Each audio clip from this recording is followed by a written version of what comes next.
河野正夫さん、当時29歳。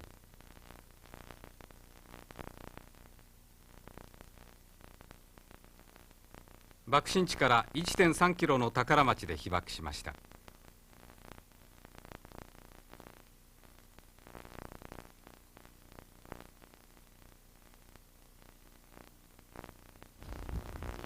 河野さんは当時官業銀行に勤めていました。8月6日、宿直勤務を終え朝食をとるため宝町の自宅へ戻り、家の玄関に上がった瞬間、崩れてきた建物の下敷きになりました。かすり傷で済んだ河野さんは自宅にいた母親と妹を先に避難させました。その後河野さんは向灘解体地と逃げ惑い、ちょうど走ってきた列車に乗り呉にたどり着きました。家族と再会したのはそれから10日後のことでした。日本官業銀行のね、広島支店に勤めておりまして、で8月6日の前日ですね、5日の日に空襲警報が鳴りましてね、でなんですよ、あの当時、ああいった空襲警報になった時には近所のこういう銀行集まるいうことだったんですよね。であんたそのままおれいうことで、そのまま銀行へおったわけですね。で近所からも公務員の方がだんだん来られました。そのうち日が暮れてですね、で警報解除にならんもんだからみんなそのまま支店長室に集まってですね、なんですよ、ワイワイいっぱい飲みながらですね、その一晩を過ごしたんですね。で明くる朝ですね、原爆の日ですが、明くる朝、みんな帰っていったんですよ。で私は当直だいうことだったもんですから、8時の頃までですねずっと銀行へおったんですよ。そのうちに銀行の守衛さんといってね、中の戸締まり戸締まりなんかする守衛さんがおられますが、その守衛さんが来られたんでね、で私朝飯もこれ食べに帰るからと、私が家帰ってですね、これ玄関を上がって、で妹と母親だったんですが、妹がお兄ちゃんお帰りと言って玄関を迎えに来たところバンとやられたんですね。それで2人で一緒に畳とそれからなんですね、在庫の下へなったわけです。でじっとバンとなった時にですね、じっとしておりました中でビビビビッとこう青い光のようなのがねこう光りましてね、で何だろうかまさか爆弾かなんかと分からんですからね、バンとやられたわけで。それでそのうちに夜が明けるようにずっと明るくなってきましてね、これ私は立ってみたんですよ。立ってみたところがもう家の天井から上でですね全部飛んでですね、で道路の方へみんな落ちてしまうて、で四方の柱がですねちゃんと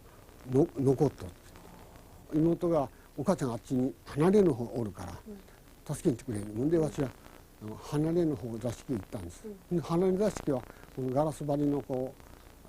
日当たりの上でね、そこで母親がしとったんです。布団を縫うとったんですね、夏の布団をね縫うやったの。それが被爆して、それもなんですあれはやっぱり爆風で吹き上げられてその下へ落ちとったんですが、もう体中にその周りのガラスが体で突き去ってからですね、もう血みどろになっとったんです。それでそれが歩けるもんですからね、それで私はその母親をの方へ玄関戻って玄関のところへ連れてきて、それで履物を出してやってですね、それでそれなんですが、官銀ならね、私の勤める官銀なら北京国の建物だから大丈夫だからあっちに逃げなさいと言うて逃げるように逃げさせてやって、それで私は隣に助けてくれいう声が女の人の声がしたもんですから、隣行ってみたらもうこんな大きな木がですね背に乗ってですね、でしかも壁が体にペタッとついてですね、でもう動けん状態になってたんですね。それでなんですが、私はこの壁土を壊してですね、中にペキペキ竹を折ってあげて、でそれでそこ広げてですね、それで女の人を出してあげたんです。で途中ものすごい暑いんでね、ハスの葉を切ってですね頭にこう振ってね、それを帽子にしてからもう幸い私靴を生えとったからね、で靴履いてずっと歩いてから、それでなんで解体地まで行ったんですよ。それで解体地まで行って、この収容所なんかに聞いたら、この山手にお寺があるからここへ行きなさい言うんですからね。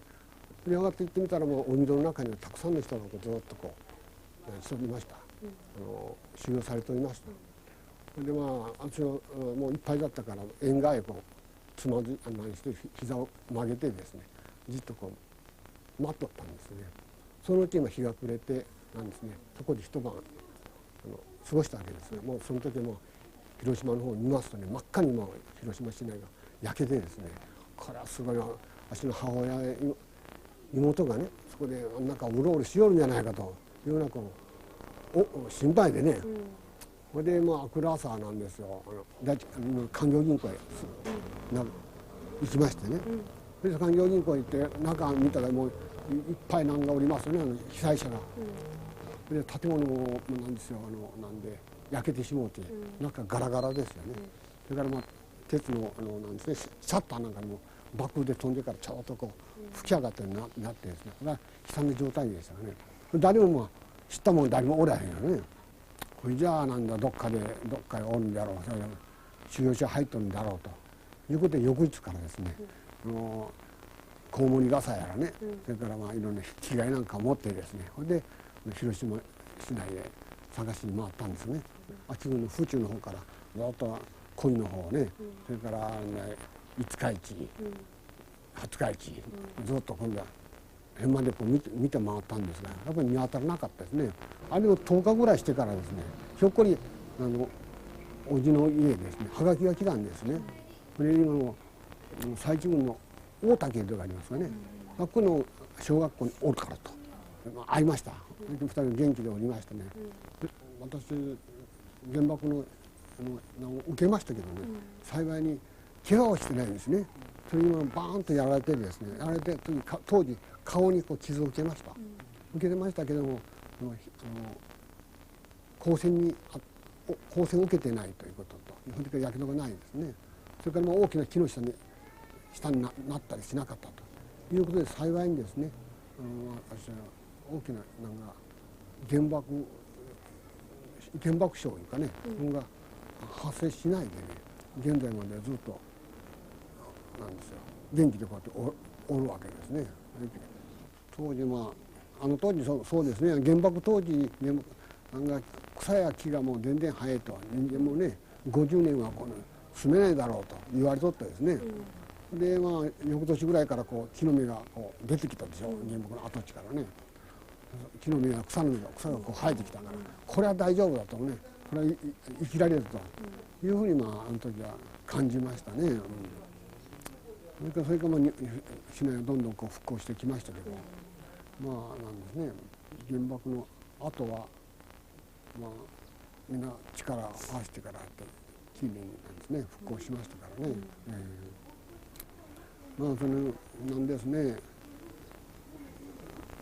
ああいう人生でああいうひどい目に遭うことはもうあってもならんですからね、ぜひなんですね、原爆をなくしてもらいたいとこういうふうに思うとるわけですよね。